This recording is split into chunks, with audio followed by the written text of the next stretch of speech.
नमस्कार। आप सभी प्रशिक्षुओं का Sai college of teachers training Onama के इस ऑनलाइन क्लास में स्वागत है। आज के वीडियो में हम बात करेंगे बीएड सेकेंड ईयर के पेपर कोड ईपीसी 4 के यूनिट 3 के बारे में। जैसा कि आप सभी को ज्ञात होगा, यूनिट 3 में आप सभी को पढ़ना है teacher self and leadership quality. तो लीडरशिप क्वालिटी के अंतर्गत हमने पिछले वीडियो में लीडरशिप के बारे में जाना था और आज का हमारा टॉपिक है रूल्स ऑफ लीडरशिप। आज हम जानेंगे नियम के बारे में, जानेंगे लीडरशिप के नियम क्या होते हैं। इस नियम के बारे में हम आज के क्लास में चर्चा करने वाले हैं। आज का अपना टॉपिक क्या है, रूल्स ऑफ लीडरशिप।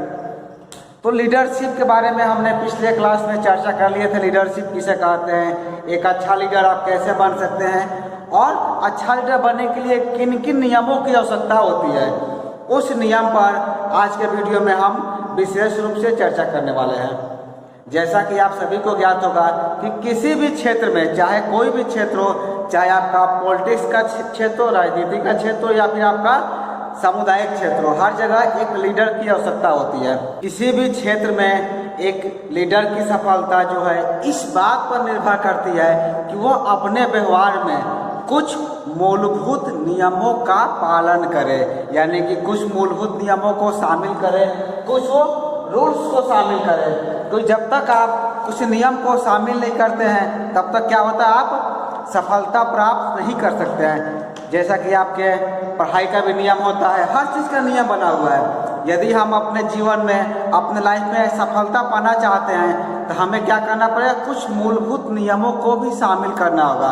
उसी तरह एक लीडर की सफलता के लिए किसी भी क्षेत्र में यदि आप लीडरशिप कर रहे हैं तो आपकी सफलता तभी निहित है जब उसमें कुछ आप रूल्स को पालन करेंगे, कुछ नियम का पालन करेंगे।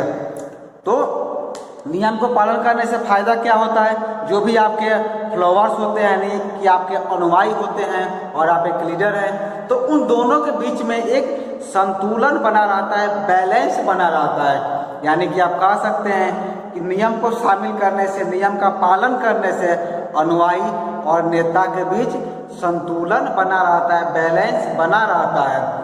इसके कुछ हम नियमों की बात करते हैं। इसके लिए हमने आज के वीडियो में आप सभी के लिए 5 नियम लेकर आए हैं। इन 5 नियमों का आपको पालन करना है और इसका प्रयोग करना है, क्योंकि आप एक शिक्षक बनेंगे। जैसे कि मैंने पिछले वीडियो में भी आपसे चर्चा किया था कि एक टीचर की भूमिका जो है और महत्वपूर्ण हो जाती है और सर्वोपरि हो जाती है। पहला नियम क्या है, आप हेडिंग देंगे फर्स्ट नियम में आपको लिखना है समस्याओं को धैर्यपूर्वक सुनना, यानी कि टू हियर प्रॉब्लम्स पैशनली। हमको समस्याओं को क्या करना है, धैर्यपूर्वक सुनना है, पैशनली के साथ सुनना है, पैशंस के साथ सुनना है। हमें समस्याओं को सुनने में धरफरी नहीं दिखानी है, हड़बड़ी नहीं दिखाना है। जो भी समस्या हो उसका हमें बहुत अच्छे से ध्यानपूर्वक सुनना है, क्योंकि जब तक आप किसी भी समस्या को ध्यानपूर्वक नहीं सुनते हैं तब तक उसका आप समाधान भी नहीं निकाल सकते हैं। जैसे आपको पहले में लिखना है, पहला हेडिंग आप देंगे समस्याओं को धैर्यपूर्वक सुनना, और उसमें आपको लिखना है कि विद्यालय या किसी भी कार्यस्थल पर सबकी अपनी समस्याएं होती है। चाहे कहीं का भी आपका कार्यस्थल हो, या तो विद्यालय हो या आपके घर का कार्यस्थल हो, कोई भी कार्यस्थल हो, हर जगह सबकी अपनी कुछ समस्याएं होती है जिन्हें लीडर के सम्मुख रखा जाता है। कोई भी समस्या होती है तो समस्या किसके पास रखा जाता है, एक लीडर के पास रखा जाता है कि इस व्यक्ति को इस तरह की समस्या हो रही है। यदि आप लीडर हैं, लीडरशिप कर रहे हैं, यदि आपके अंदर लीडरशिप की क्वालिटी है, तभी आपको एक लीडर बनाया जाता है। और जब आप लीडर बनते हैं तो उसमें करना कि आपका पहला रूल्स ये है एक लीडरशिप का कि आपको समस्याओं को धैर्यपूर्वक सुनना है।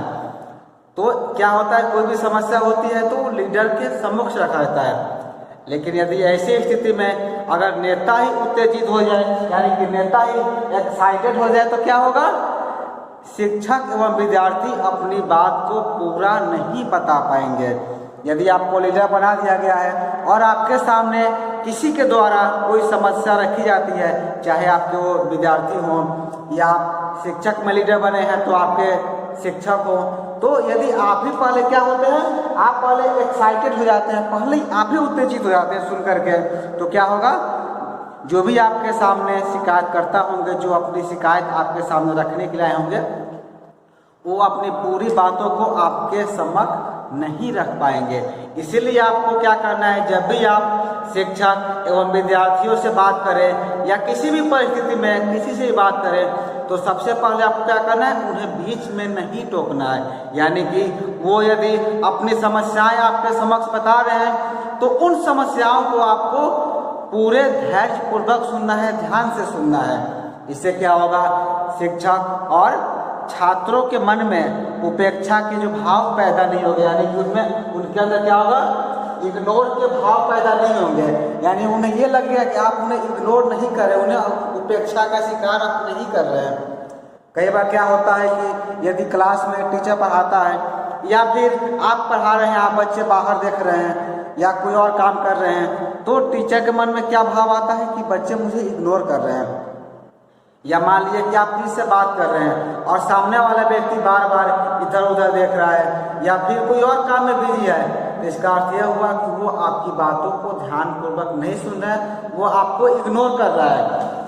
इग्नोर करने का एक तरीका होता है, वो आपको बता नहीं पा रहा है कि आपकी बातों को सुनना नहीं चाहता है, लेकिन वो आपकी बातों को इग्नोर कर रहा है। इग्नोर वो कैसे कर सकता है, जैसे कि आप उससे बात करेंगे तो वो इधर उधर देखेगा या फिर अपने मोबाइल में ध्यान लगा देगा, मतलब यानी कि आपसे आई कांटेक्ट उसका नहीं मिला रहेगा, तो आप समझ सकते हैं कि वो आपकी बातों को इग्नोर कर रहा है। तो यदि आप भी ऐसा कार्य करते हैं तो सामने वाले को ये लगेगा कि आप उसकी बातों को इग्नोर कर रहे हैं, उसे भाव नहीं दे रहे हैं, तो इससे क्या होगा, उनके मन में इग्नोर की भावना आएगी, वो अपनी बातों को अपने नेता के समक्ष, अपने लीडर के समक्ष अच्छे से बता नहीं पाएंगे। लेकिन यदि इसके विपरीत, यदि उन सब की बातों को आप शांतिपूर्वक एवं धैर्यता के साथ सुनते हैं, यानी कि आप पैशंस के साथ सुनते हैं उन सब की बातों को, तो क्या होगा, इससे कर्मचारियों, छात्रों एवं शिक्षकों में अपने लीडर के प्रति एक विश्वास बना रहता है। आपको क्या करना है, कोई भी आपको 3 चीज यहाँ पर नोट करना है, एक्साइटेड, पैशंस एंड इग्नोर। आपको क्या करना है, एक्साइटेड नहीं होना है, दूसरा आपको उनकी बातों को इग्नोर नहीं करना है, आपको क्या करना है, पैशंस के साथ उन्हें सुनना है। इन 2 चीजों को आपको इग्नोर करना है, हटाना है। पैशंस के साथ उनकी बातों को सुनना है, यानी कि शांतिपूर्वक धैर्यता के साथ उनकी बातों को सुनना है, क्योंकि जब उनकी बातों को, उनकी समस्याओं को आप पैशंस के साथ सुनते हैं, धैर्यता के साथ सुनते हैं, तो क्या होगा, उनकी समस्याओं का आसानी से समाधान भी निकाल लेते हैं। आपको दूसरे नियम में लिखना है, दूसरा में आप हेडिंग देंगे, सोच समझकर निर्णय लेना। यानी कि जब आप पैशंस के साथ उनकी बातों को सुन लेते हैं, आपको सारा माजरा समझ में आता है कि आखिर घटना क्या घटी है, तो आपको क्या करना है, सोच समझकर निर्णय लेना है, क्योंकि आपका एक डिसीजन ही बहुत कुछ परिवर्तन कर सकता है। इसीलिए जब भी हम निर्णय लेंगे, एक लीडर की भूमिका में हम लीडरशिप का पालन करेंगे, तो हमें करना क्या है, सोच समझ करके निर्णय लेना है। कोई भी निर्णय हमें जल्दबाजी में नहीं करना है, क्योंकि सोच समझ कर लिया हुआ निर्णय या किया हुआ कार्य जो है कभी भी बाधक नहीं बनता और इससे कई सारी समस्याओं को उचित तरीके से सुलझाया भी जा सकता है। यानी कि आप सोच समझ कर निर्णय लेते हैं, बहुत विचार करके अपना फैसला किसको सुनाते हैं, तो उससे क्या होता है, किसी को भी नुकसान नहीं होता है और एक बेहतर रिजल्ट हमारे सामने प्रस्तुत होता है। तीसरे में आप लिखेंगे, तीसरा पॉइंट में आपको लिखना है, किसी को हतोत्साहित ना करना, यानी कि उसे डिस्करेज नहीं करना। हमें किसी को डिस्करेज नहीं करना है, किसी को हतोत्साहित नहीं करना है, यानी किसी को निराश नहीं करना है। कई बार होता क्या है, कई लोगों के द्वारा किसी व्यक्ति को निराश कर दिया जाता है, यानी कि उसे बार बार ऐसे शब्दों का उच्चारण किया जाता है, उसके समक्ष ऐसे शब्द बोले जाते हैं जिससे उस व्यक्ति के मन में निराशा के भाव उत्पन्न होने लगते हैं। तो हमें क्या करना है, कभी भी किसी को, यदि हम एक लीडर की भूमिका निभा रहे हैं तो हमें कभी भी किसी को भी हतोत्साहित नहीं करना है।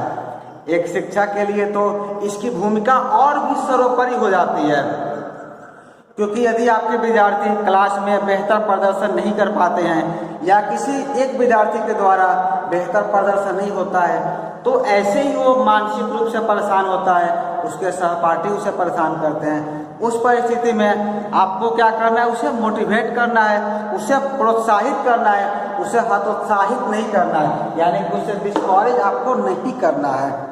इससे फायदा क्या होगा, यदि आप बार बार उसे हतोत्साहित करेंगे तो इसका प्रभाव आपके विद्यालय पर भी पड़ेगा।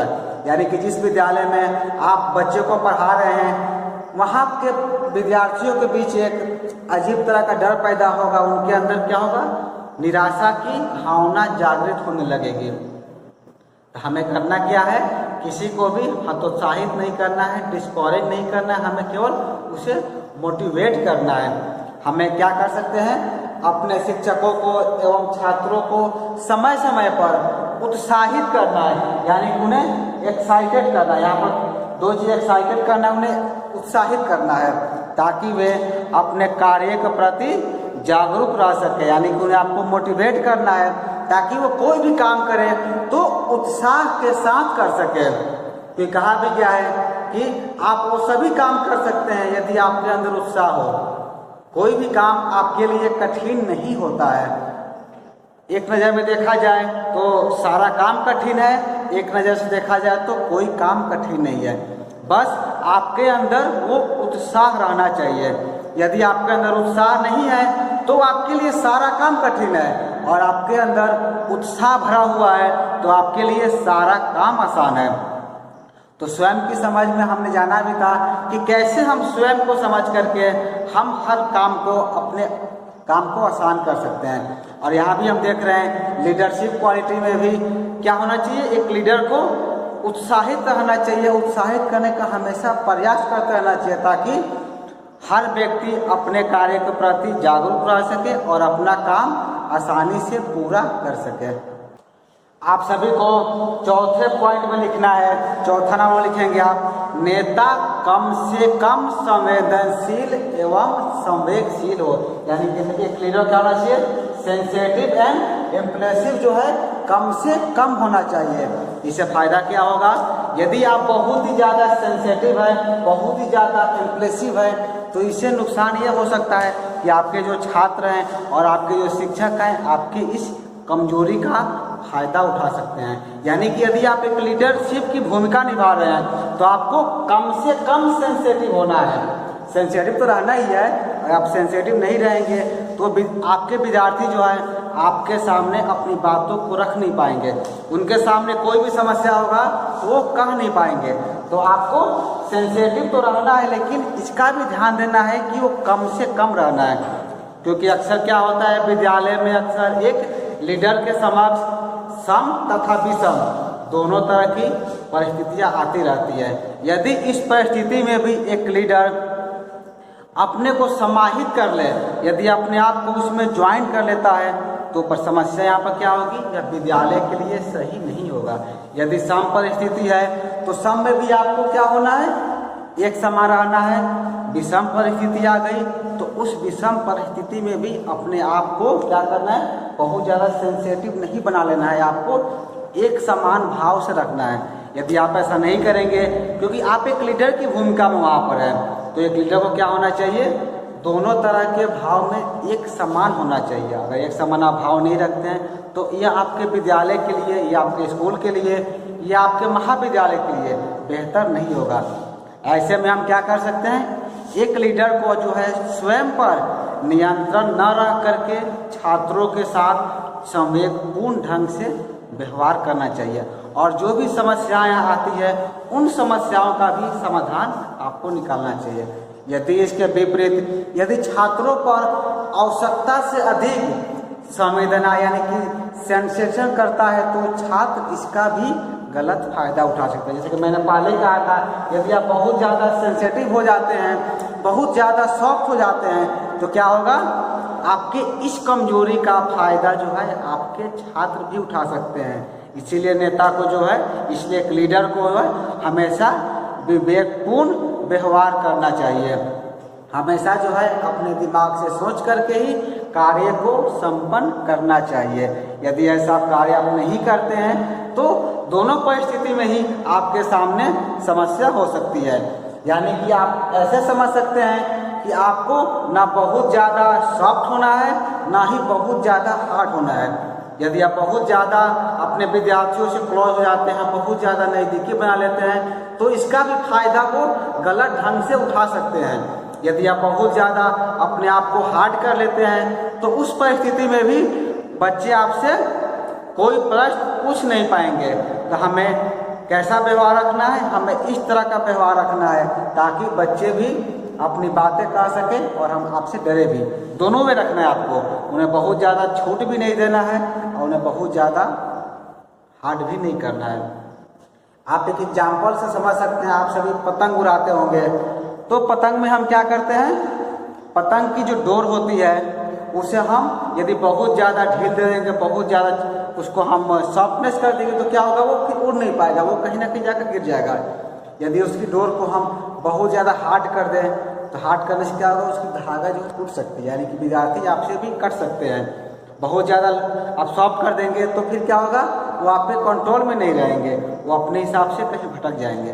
तो आपको पतंग के डोर की तरह उन्हें संभाल कर रखना है, उन्हें बहुत ज़्यादा छूट भी नहीं देनी है और बहुत ज़्यादा उनके हार्डनेस भी, उनको बहुत ज़्यादा उन्हें कठोर भी आपको नहीं बनना है। इस नियम के अंतर्गत पांचवा और अंतिम है छात्रों एवं शिक्षकों की प्रशंसा करना। आपको क्या करना है, अपने विद्यालय में अपने छात्रों को जो है प्रशंसा भी करनी है। आप विद्यालय में हैं तो अपने शिक्षकों को एवं छात्रों की समय समय पर प्रशंसा करते रहिए। प्रशंसा करने से फायदा क्या होगा, उनके मन में भी आपके प्रति एक बेहतर व्यवहार रहेगा और वो बेहतर अपना प्रदर्शन कर पाएंगे। क्योंकि कहा गया है कि एक विद्यालय में छात्र एवं शिक्षक जो है एक महत्वपूर्ण भूमिका में रहते हैं। छात्र एवं शिक्षक जो है विद्यालय में उनकी अपनी एक इम्पोर्टेंट भूमिका होती है। तो नेता को चाहिए कि एक लीडर को चाहिए कि वह समय समय पर उनकी प्रशंसा भी करते रहे, उनकी तारीफ भी करते रहे।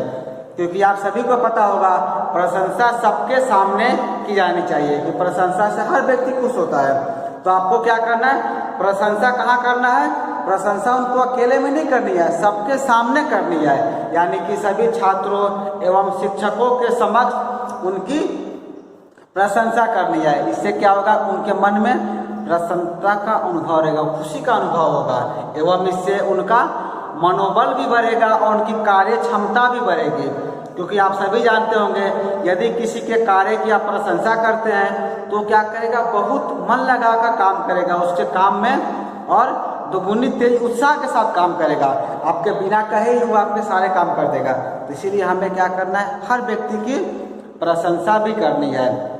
और इसके विपरीत यदि हम बात करें, यदि छात्रों एवं शिक्षकों की यदि कोई किसी कारणवश उनके साथ कोई घटना घट गई या कोई सा गलत काम कर दिए तो उनकी बुराई को जो है आपको सबके सामने नहीं करनी है। ये चीज़ आपको ध्यान रखना है। प्रशंसा करनी होगी तो हम सबके सामने करेंगे और कुछ उन्हें समझाना होगा या कुछ उन्हें बताना होगा तो क्या करेंगे, हम उसके लिए उनको एकांत में जाकर कहेंगे, सबके सामने नहीं कहेंगे। बहुत लोग का ये आदत होता है, प्रशंसा करने के लिए उनको अलग से बुला लेंगे, चैम्बर में अपने बुलाकर प्रशंसा करेंगे और यदि बुराई करनी हो तो सबके सामने करेंगे। तो इस स्थिति में क्या होता है, उनके अंदर एक स्ट्रेसफुल आता है, यानी कि तनावपूर्ण की स्थिति बन जाती है और इसका प्रभाव जो है उनके कार्य स्थल पर भी पड़ता है। यानी कि जिस फील्ड में वो काम कर रहे हैं, जिस एरिया में काम कर रहे हैं, उनके कार्यस्थल पर भी इसका प्रभाव पड़ता है। तो इसीलिए आपको पांचवें में सबसे महत्वपूर्ण चीज़ बताई गई है, आपको प्रशंसा तो करनी है, तो प्रशंसा करने का जगह कैसा होना चाहिए इसके प्रति भी आपको ध्यान रखना है। हम प्रशंसा करेंगे सबके सामने, अगर उन्हें कुछ बताना होगा या उनके खिलाफ आपके मन में कुछ बुराई होगी, आपके कुछ उनके द्वारा गलत कार्य किया गया होगा, तो ये बताने के लिए उनको आप एकांत में कहेंगे, ग्रुप में नहीं कहेंगे। इसलिए आपको चाहिए कि बुराइयों को एकांत में कहें, जिससे क्या होगा, छात्रों एवं शिक्षकों का अहम, जिसे आप लोग इंग्लिश में ईगो भी बोलते हैं, ईगो जो है सुरक्षित रहता है। ईगो ऐसा चीज है, आप सभी जानते होंगे, ईगो के चलते आदमी क्या से क्या काम कर लेता है। यदि किसी को ईगो हो गया, अहम हो गया कि हमें ये काम करना है, तो वो काम वो करके दिखाता है।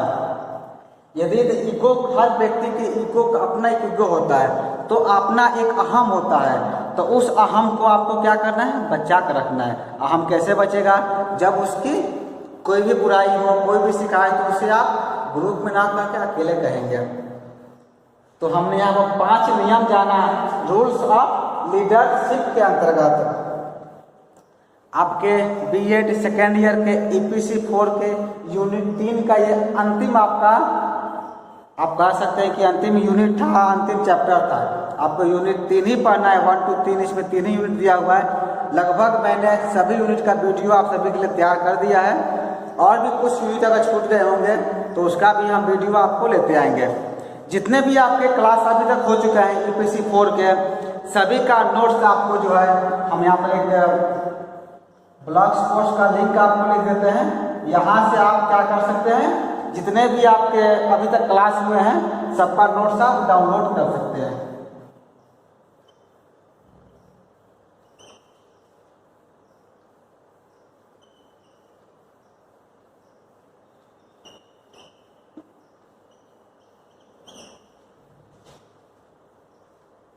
आपको गूगल में टाइप करना है BISWAJEETK1 लेटर है ये .blogspot.com।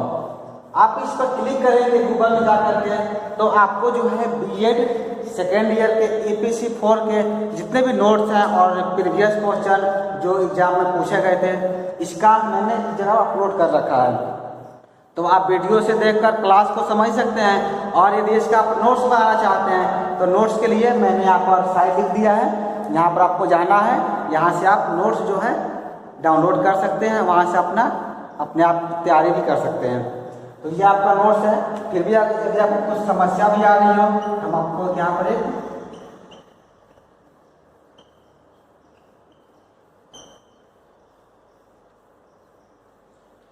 9570326700 ये एक व्हाट्सअप नंबर है। यदि आपको नोट्स नहीं मिल पा रहा है तो आपको इस व्हाट्सअप नंबर पर क्या करना है, मैसेज करना है। मैसेज में आप क्या करेंगे, अपना क्लास, अपना सब्जेक्ट लिख करके मैसेज करेंगे, और उसमें रिक्वेस्ट करेंगे कि हमको इसका नोट्स चाहिए, आपको नोट्स मिल नहीं पा रहा है। आपको यहाँ जाएंगे तो आपको नोट्स यहाँ मिल जाएगा।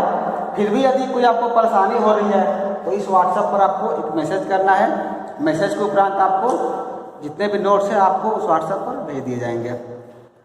तो उम्मीद है कि आप इस EPC 4 के आपकी लगभग तैयारी पूरी हो चुकी होगी, और आसानी से आप सब चीज़ों को टेकअप कर लेंगे। वीडियो भी सारे अपलोड किए जा चुके हैं इस सेक्शन में, आप वहाँ देखेंगे। नोट्स के लिए भी मैंने आपको सुविधा उपलब्ध करा दी।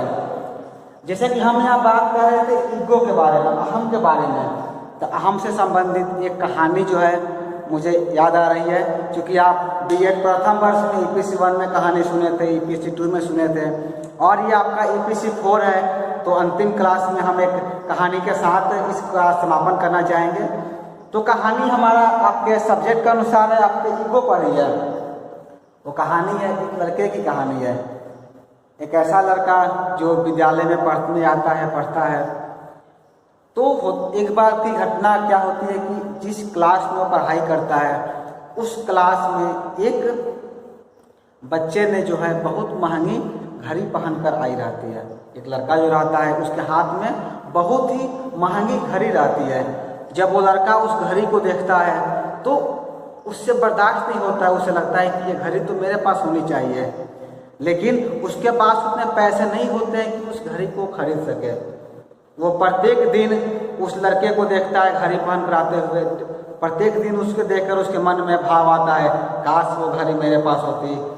लेकिन अफसोस उसके पास लाख प्रयास करने के बाद भी पैसे इकट्ठे नहीं होते हैं और उस घड़ी को वो खरीद नहीं सकता है। एक बार क्या होता है, टीचर क्लास में लेते हैं, क्लास के बाद जैसे ही 5 मिनट का ब्रेक होता है, जैसे वो सभी बच्चे क्लास से बाहर जाते हैं, वो मौका देख करके देखता है कि जैसे जब बच्चे क्लास के बाहर गए तो वो लड़के की घड़ी जो है गलती से टेबल पर छूट जाती है। वो लड़का जो है क्लास के दरमियान घड़ी को टेबल पर रखकर वहीं वो भूल जाता है। जैसे बाहर निकलता है तो ये लड़का जो रहता है घड़ी को उठाकर अपने पॉकेट में रख लेता है, यानी कि उस घड़ी की वो चोरी कर लेता है। घड़ी की चोरी तो हो जाती है। जैसे पुनः फिर बच्चे सब क्लास में आते हैं, टीचर भी आते हैं, तो उस बच्चे को अपनी घड़ी नहीं मिलती है, पूरा परेशान हो जाता है, वो रोने लगता है। जब शिक्षक के पास इसकी शिकायत पहुंचती है तो वो बोलते हैं कि अभी इसी क्लास से किसी बच्चे ने घड़ी की चोरी होगी, किसी बच्चे ने घड़ी की चोरी की होगी और वो बच्चा इसी क्लास में होगा। तुम परेशान नहीं होगो, हम तुम्हारी घड़ी को ढूंढ निकालेंगे।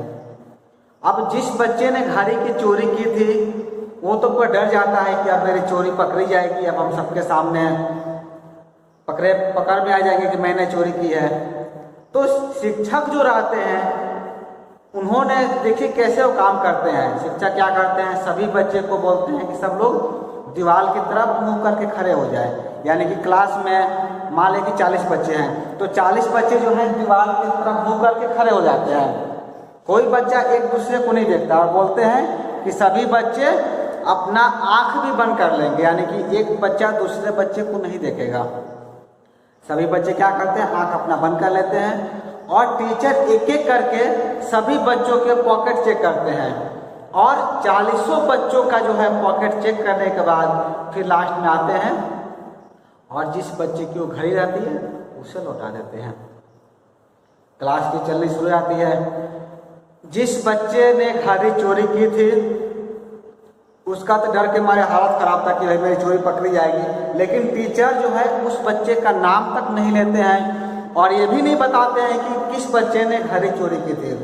हर बच्चे आपस में बात कर रहे हैं किसके पास से घड़ी निकली, किसी को पता नहीं चलता है, क्योंकि सब बच्चे दीवार की तरफ मुंह करके खड़े रहते हैं और आंख अपना बंद किए रहते हैं।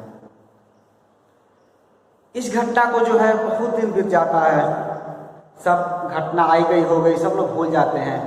बहुत दिन बाद एक लड़का जो है उसी शिक्षक के पास आता है और उनके पैर छूता है, बैठता पास में उनके और बोलता है कि सर आपने पहचाने मुझे?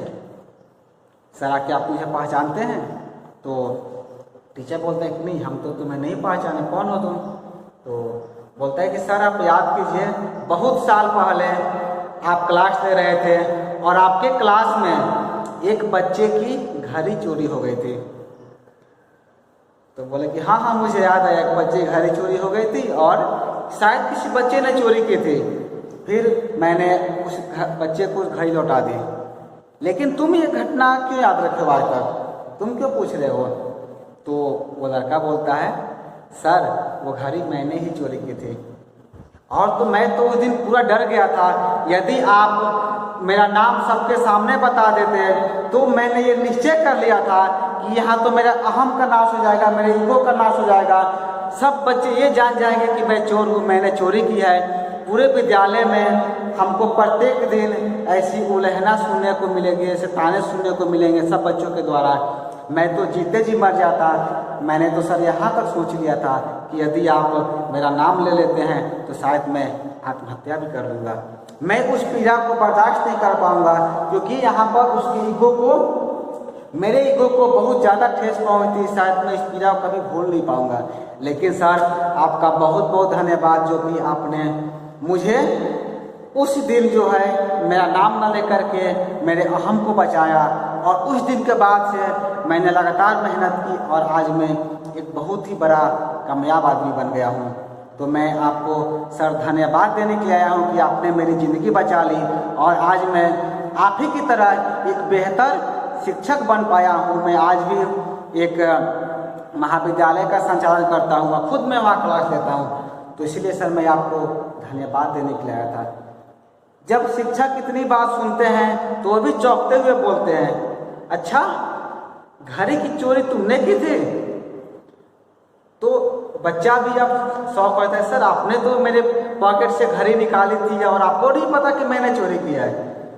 तो शिक्षक बोलते हैं कि दरअसल बात यह है कि मैंने तो तुम लोगों की आंखें बंद की थी, हमने अपनी भी आंखें बंद कर ली थी।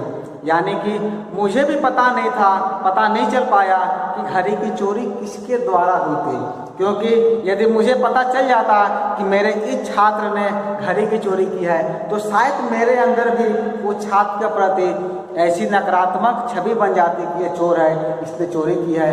तो इसीलिए मैंने भी अपने आँख पर उस दिन पट्टी बांध ली थी, मैंने भी नहीं देखा कि किसके द्वारा घड़ी की चोरी की गई थी। आज तुम बताए तो मुझे ज्ञात हुआ कि ये चोरी तुमने की थी।